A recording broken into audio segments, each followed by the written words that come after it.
Hi again, everybody. Welcome back to the Distributed with TED Magazine podcast. I am Scott Costa, the publisher of TED Magazine. We are talking everything post-pandemic. I'm really excited about this one. We're going to have some fun as we just talk about is it time to go back to normal? We're post July 4th. A lot of folks traveled. A lot of folks now not wearing the mask, been vaccinated. Do we want to go back to how we were in 2019? Or what did we learn over the past 18 months that says, okay, this is the way we should be operating now? Great conversation with our regular contributors, Andrea Olson and Desiree Grace, who are great on the podcast. I always get great insight from them. Let me tell you a little bit about the two of them really quick. Andrea Olson is a customer-centricity expert and behavioral scientist. She's the CEO of Pragmadik, helping companies better understand their customers through behavioral economics. She also speaks from the stage, teaching others the art and science of customer understanding. Desiree Grace is currently Vice President, Strategic Distribution of the Americas for Panduit. She develops, leads, and drives channel partner strategy, channel partner marketing, and programs, develops and deploys the channel sales team, and manages the financial indicators within North America. I had a great conversation with them as we talk about doing business, doing your thing after the pandemic. Check it out on the Distributed with TED Magazine podcast.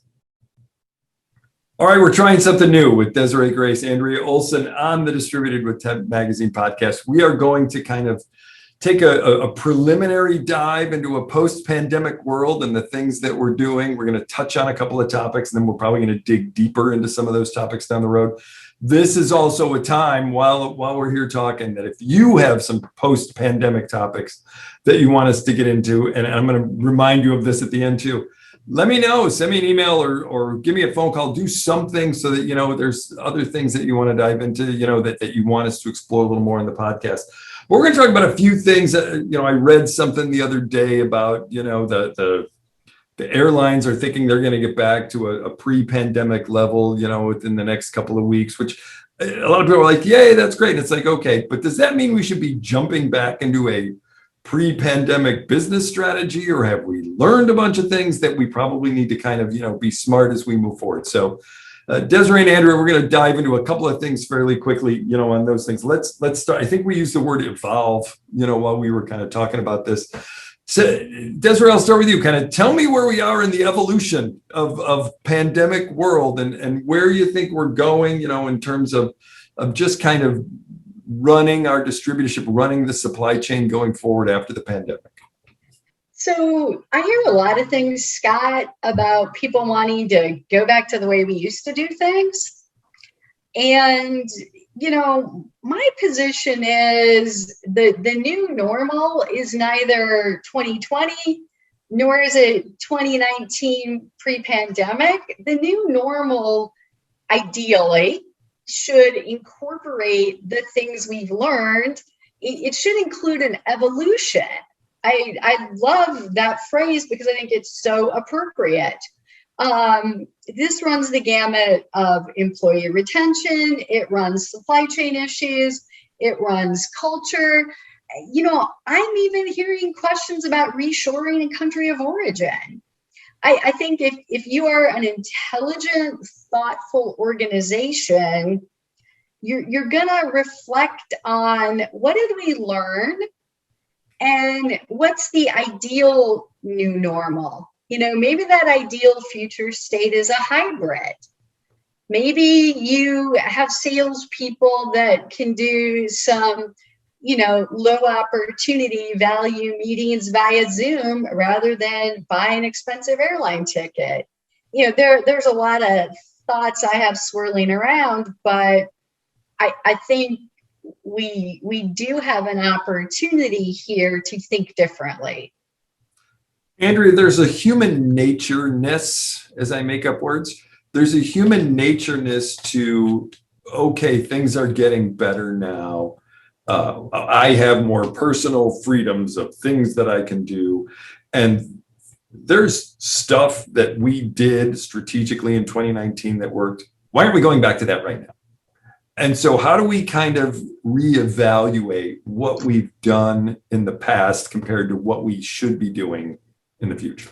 Well, I mean, by nature, we all have that comfort with familiar, right? And we just went through a period where every day was unknown and unfamiliar.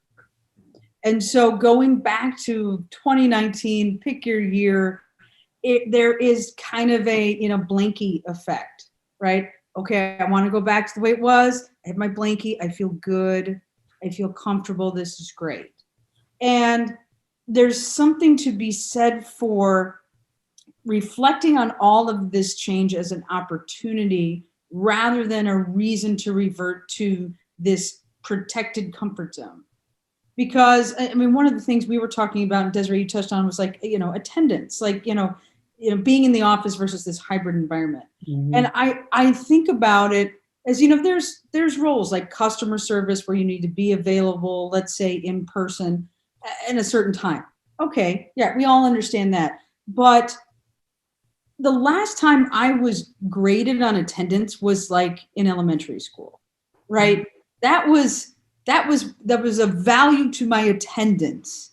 And now as an adult and a professional, I question the monitoring of attendance. Is it about the output of my work, or is it about you feeling comfortable that you can observe me working when we know people in the office do a lot of non-work? I mean, that's a guarantee. And my question, because I've worked with a couple of companies that are like, we need to bring everybody back. There's other companies bringing people back. We have to bring them back. And I go, okay, fine. So if, let's say, just as a hypothetical, that Steve Jobs was alive again and he wanted to work for you, but he said, I can't come in the office though.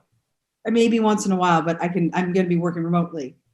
Would you have a problem with that? Magically, no. Magically, there would be a way to make that work for this special person.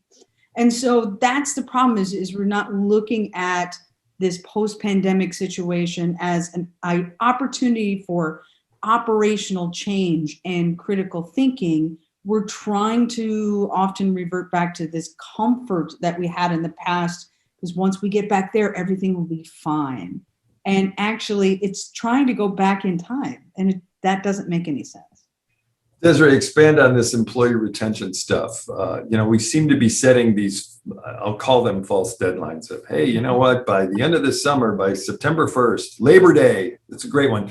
Labor Day, we're going to have X number of people back in the office, or I'm demanding that you're 4 days in the office, or whatever. Do we really, that seems ridiculous to me personally, but it's kind of out there. Like, what are we doing here? If there's a business rationale, a customer rationale, there's a good reason for it. But an arbitrary deadline associated with a holiday, that's as ridiculous as saying, woohoo, it's Memorial Day, I can now wear white trousers. I think that, first of all, you want to get away from being a lemming where, well, everybody else is doing it, so I'm going to also. And I think you do need to take a step back and say, is it necessary? I mean, I know of an organization that had a top performing person in their role who during the pandemic relocated and continued to be a top performer in their role. And now that the employer has decided everybody needs to be back in the office, those persons lost their job. That's so short-sighted.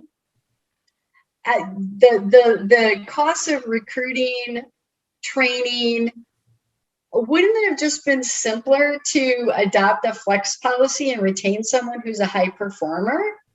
Yeah, maybe you don't do that with brand new employees, and maybe do that for people with, adequate performance appraisals. But if you have a high performer, maybe as an organization, you need to rethink that inflexible work policy. As just one example. The lemming-like behavior of, oh, goody, I can go back to the way it used to be. It begs the question, do we want to? Should we? What's the value? Did we learn anything? Desiree, so what you're saying, though, is it's more about, and Andrea touched on it too, it's more about the output than the location. Mm-hmm. For lack, Go ahead. And Scott, we had a previous podcast where we talked a lot about results versus activity. Mm-hmm. And I think, yeah, that's one of the conversations maybe you need to have is what kind of results did you get with this different business model? Now, sure, we were all in it together and we were all confined to our home offices or our basements or our guest rooms together, virtually together. And now that we're not all confined, does that still mean we should go back to the way we did things before? You know, every situation has an upside and a downside. And if you can take that step back and evaluate, there's a tremendous upside. Hey, can I retain top talent who's moved 2 states away? Well, gosh, yes, I can. And shouldn't I? Andrea, there seems to be sort of this, bean counter versus bean maker world. And I've always said I don't like counting beans. I would much rather make them. But can still, and there certainly was sort of the hour counters out there that are like, well, I still get you for 40 hours a week. You are mine for 40 hours a week. And if that means you are going to sit at your desk and you are going to wait for the phone to ring, that's what you're going to do. And it just seems like when it comes to retention, employees have changed so much, like that doesn't really hold any weight anymore, does it? I mean, given that there are probably some situations where it applies. There are some. Sure. But generally speaking, even before pandemic, right, of the challenge of retaining employees, the challenge of an aging workforce was already there, right? Especially in certain industries where, you had people that were lifers. Now they're starting this retirement. It probably accelerated a lot during COVID because it's like, well, yeah. I don't know, I'm ready to exit. I mean, this is a better time. Maybe God's sending me a signal, right? And so, you have this younger workforce where it's like, I know that I'm not adding value by doing nothing. 2 is they want to grow in their career. So they want to be challenged. They want to be doing, they want to be outputting. And when it comes back to the 19th century hierarchical org chart, and you are in this slot and that's all you have, these people, I mean, there's a huge reason why there's a lot of people that are not going back to work, choosing to find a different job, thinking about what they're doing with their career and maybe starting a new career, because they're kind of looking back going, I've wasted a big portion of my life being that person for money. And can I do something different that's going to add value to me personally and to an employer in the future? Because what do you put on your resume if you say, well, I sat there and when the phone rang, I answered it? I mean, how do you grow your income? How do you grow your mobility? How do you grow your skills with that? And I think that becomes that's the question, I think, ethereally that people are not voicing, but they are considering. They're thinking about that. So you wrote a previous blog. We did a podcast on, again, and I'm generalizing here, Andrea, so hang in there with me, just about, hey, Pizza Fridays are a culture builder. That we've changed as people and we've changed as employees. Are we changing? How do we continue to evolve? Again, one of the topics we want to kind of just touch on in this podcast, maybe dig deeper down the road, is how do we evolve that culture where there's value in, I value you as an employee, but it's more than just pizza. I mean, where do we go to make sure that we're keeping our employees because we know we value them like nobody else would? What's the importance of that? What's the importance of that today? There was a time when, let's face it, we have to accept this. Dollars sometimes win. If you're going to pay me, 7 figures, yes, I'll clean garbage cans for you.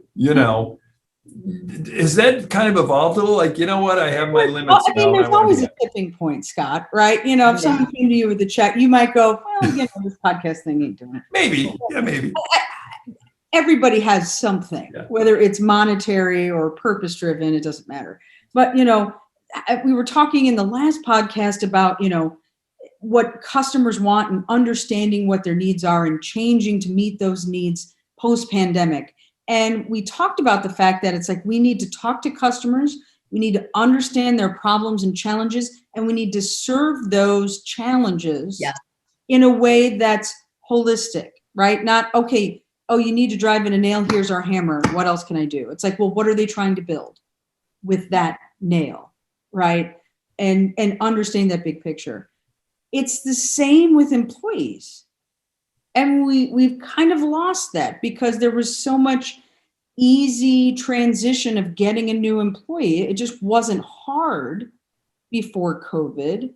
And now it's like this kind of upended. We have to give a shit again about employees. Yes. In a way where it's, you know what, they do have lives. Yes, you're paying them, right? And people see it as a cost. Well, like, we're paying them. It's like, but they're providing you a service. They're doing whatever job you want them to do. That's a value. So if you want to keep them as an employer, keep them as a customer, it's the same principle. Understand what their challenges are. Address those challenges. Don't treat them like a number, right? Because someday that employee could leave your company, go to work for one of your customers and say, don't do business with these people. All this stuff, anything could happen. So it's about just the principle of really treating your employees and customers equally. Desiree, expand on that post-pandemic culture and what your thoughts are on it. The culture of being physically present, for example, I think we've all seen that's not necessary. The Pizza Friday culture. Maybe that doesn't have as much value as we thought it did. Maybe the appropriate play is employee resource groups, or maybe the appropriate play is asking our employees what they want to do when they grow up and helping them get there. I remember how when I first came into this industry, maternity, paternity policies were so very, very different than they are today. We evolved because our culture as a society and the demands of our employees evolved. This is really no different than maternity, paternity, adoption leave, if you think about it. I mean, maybe some of our listeners will say, well, that's a stretch of an analogy. But we adapted our HR practices to accommodate the macro environmental cultural changes. How is this really any different? Well, and how does that become a differentiator for your organization when you're saying, we see that this is a need of our employees, it's a challenge for them, and we're addressing something that's relevant to their lives, right? Am I going to take the pizzas home and feed my kids, or, is it just some kind of superficial thing? I totally agree. But Andrea, to expand on that though, and Desiree, I want to hear your thoughts on it too. I mean, we changed in the year and a couple of months that we had with the pandemic, where people had the opportunity to stay with a sick, aging parent and work from home. And if we're going to begin these kind of, again, these hard Labor Day deadlines of I want you back in the office again, now I got to take 2 sick days. And then every day after that, because of the employee handbook, it becomes short-term leave. And then it becomes, I don't think people, you can't give that to people and then all of a sudden just on September 3rd, just sweep that away and too bad it's all gone now. It's that tipping point. I have a colleague who's a professional, and she made, let's say, $35,000 a year. She was working full time, and she has 2 kids, right? So she's managing sports schedules and food and house and everything. And she had this year where it was like, I have to work remote and I'm not really working full time. And she found by tracking her expenses that it was costing her more to have the job than it was not to have the job. She initially got the job because she thought they needed the extra income. And between, childcare and, cost of food, cost of transportation, car maintenance, all this jazz, it was costing her to have that job. And so then you wonder why people are opting out of the workforce. They've done the math. Mm-hmm. Yeah. And so you have to change. You have to look at it again from your customer perspective, which is your employee perspective, and really understand the environment and context they're living in. So this is a conversation I had with someone earlier about an entirely different topic, but the analogy is the same. The bulldozer is the appropriate tool in some instances, but in other instances, you need a tool with a lot more finesse than a bulldozer. Mm-hmm. So I would make the argument that the bulldozer approach of you will be in the office from 8 to 5 Central in your cubicle, that approach is not going to get you where you want to go. Maybe the approach is, hey, how would it work for you if you physically came to the office 2 days a week? Because we're always going to have a team staff meeting on Wednesdays, and one of those days needs to be a Wednesday. The other day is at your discretion. And I just need you to accomplish these results. If an employee could do that with a, 2/5 split of being physically present in the office. Oh, and there was a good legitimate reason for one of those days. Like I want an all hands call so we can update each other on these projects that we have to hand off to each other or cover for each other. Now that employee may have a compelling reason to stay with that employer because they've given them some flex and some adaptability. So it's not a bulldozer. And we're just touching the iceberg here. Again, I said this at the beginning of the podcast. I'll say it again. We're gonna do a whole podcast on this. I can tell you right now. But unfortunately, I'm gonna cut this one a little bit short because I want to talk about something else. But again, might as well remind people who are watching and listening that if you have any post-pandemic subjects, send them to me because we certainly want to bat around your ideas. But one of the things that we talked about, again, sorry that there's more to talk about post-pandemic culture. I know we're moving on from that. Sorry, guys. But we did talk a little bit about, again, some of our supply chain issues that we're having currently and the value today of post-pandemic safety stock. And so I'm going right to Desiree. Desiree, give me your thoughts. Post-pandemic safety stock. Go. So another topic I'm very passionate about. Yeah. We talked about this before we started recording.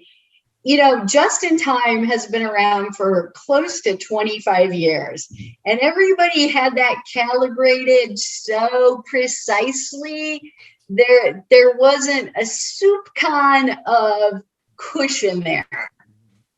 And boy, oh boy, have we found out that JIT can be just an incredible trouble. I made that up right there. Probably not the most accurate acronym, but hey, just incredible trouble is just in time. Because now it's like, hey, I'm going to leave 10 minutes early in case I run into construction or a car accident. You've got it calibrated so tight, you're going to walk into the wedding 10 minutes late and be that guy or that gal. So I think we've all seen in our industry, the distributors that have invested in a high service level and that actually have some safety stock or have that in-demand, 4 square box, they can maximize their gross margin. They can satisfy their existing customers. If they choose to, they could capture some new customers, and they might be being very selective about what new customers they choose to fulfill. This is presenting a whole new opportunity and a whole new way of looking at supply chain here. I think that's another post-pandemic reality that, if you're enterprising and you've got good cash flow, you could potentially capitalize on that. You might not go crazy, but you might say, can make more money. Or maybe there's a value add. Maybe I can do something with contracts that'll help me do economies of scale in my manufacturing process, and I can do longer production runs, and I can allocate my variable costs so I'm saving 5 cents per widget. There's a whole array of opportunity there.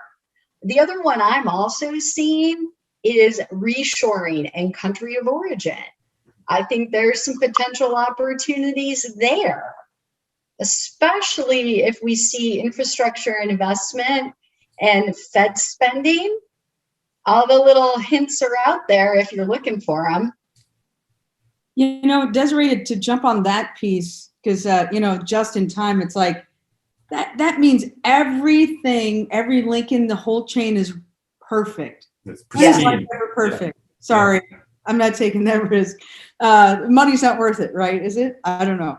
But in regards to supply chain, you know, I saw this very interesting post, and there's a thread where people are posting, you know, it happens to be a consumer good or food, and it'll say, you know, the product was sourced here and it was packaged here. And there was this little, you know, the little small cup of peaches that you would give a kid.